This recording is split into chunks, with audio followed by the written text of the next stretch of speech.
You see these Chiefs with the needs at wide receiver that Fields mentioning, but there's some needs elsewhere. How do they balance all of their needs in trying to fill some of these voids here?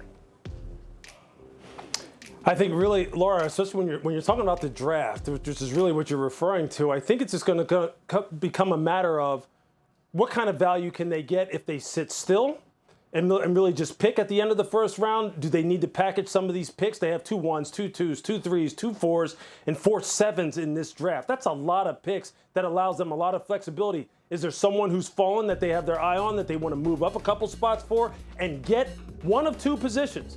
There's no question that wide receiver and pass rusher are the 2 positions that they're going to be looking to fill. And already they've struck now here with Marquez Valdez-Scantling, who I'm told that Andy Reid liked a lot. And I can tell you this, if Coach Reid likes you, he has a plan for you. And if he has a plan for you, if you are anything that he thinks that you are going to be productive. So they've already struck. Now pass rusher is going to come into focus once we get out there to Vegas in April, as far as the draft is concerned. And they're just going to methodically go ahead and read their board, let the value come to them, go ahead and move up and be aggressive when they need to, because they have the ammo to do that now in terms of draft picks and salary cap space and cash in their budget.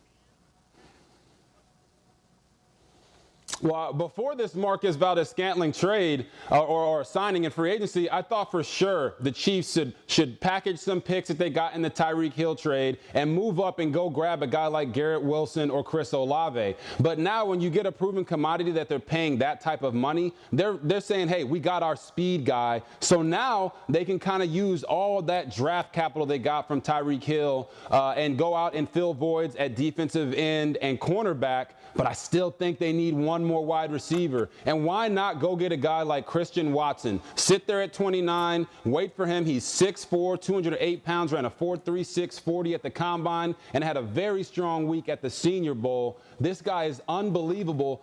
Even so cool that he went into college at North Dakota State, and he was only 6 foot tall, and he hit a growth spurt at 6'4". So his potential is only growing more and more, and Andy Reid loves big, tall, fast, physical wide receivers. Yeah, I love a good late bloomer like that. All right, so you see it on your screen right there. Well, you see Mel Kiper Jr. joining us here, but the Chiefs now have 6 picks in the first 3 rounds. That's a ton of capital there, Mel, as we bring you in to talk about the fact that they do have a lot of draft needs, and they have to be pretty careful about this. You had 6 wide receivers off the board before the Chiefs picked in your last mock. Yeah. When you think about that, give us a name you think could actually be there when the Chiefs pick at number 29. Well, you got a great group. That 6 is a strong group. The Ohio State duo, I mentioned Drake London, but Jameson Williams is a real wild card out of Alabama coming off that injury. Everybody's saying first round, but a guy I really like, Laura, and the guys will love when they watch tape, Lewis and the guys, is Sky Moore from Western Michigan. Here's a kid who was a quarterback and a defensive back in high school, point guard on the basketball team, and he lit it up. He was uncoverable at Western Michigan in the games I watched. You say, well, that's the Mid-American Conference. Well, he did against Pitt, the Panthers, Lewis's school. 11 catches in that game and a touchdown. He's great after the catch, stiff arm, breaks tackles, tracks the deep ball very well. Reminds me a little bit of Steve Smith, the great Steve Smith, who was a 3rd-round pick coming out of Utah in 2001. This kid, I think, goes a little higher than Steve Smith did, probably in the 2nd round. He'd be a great pick for the Chiefs or any team looking for that 7th wide receiver off the board.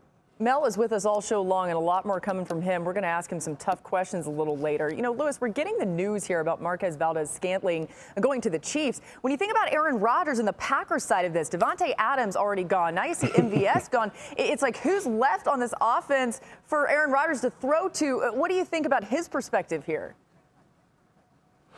Yeah, I'm sure he's sitting there wondering, Laura, like, what the heck is going on here? Like, all of my guys are sitting here and leaving me. But the one thing that, you know, if his communication is that much improved with the front office, the one thing that he knows already and that Brian Gutekunst knows is that they're armed with a lot of draft capital as well, sitting right there above Kansas City. And so they have a lot of flexibility in the first round as well to go ahead and revamp that entire wide receiver room for Aaron Rodgers, because, look, they're going to need it. They need playmaking ability. They need some dynamic down-the-field players to go along with a very, very strong running game and to go along with a quarterback who right now is a surefire first-ballot Hall of Famer. They have a strong defense, and they're expected to be contenders in the NFC once again to represent the NFC in the Super Bowl. So expect them to be very active on night one and especially active as far as acquiring some speed and playmaking ability on the perimeter. Yeah, so much of the conversation around the Packers' recent drafts has been drafting defensive guys. Not necessarily the worst thing,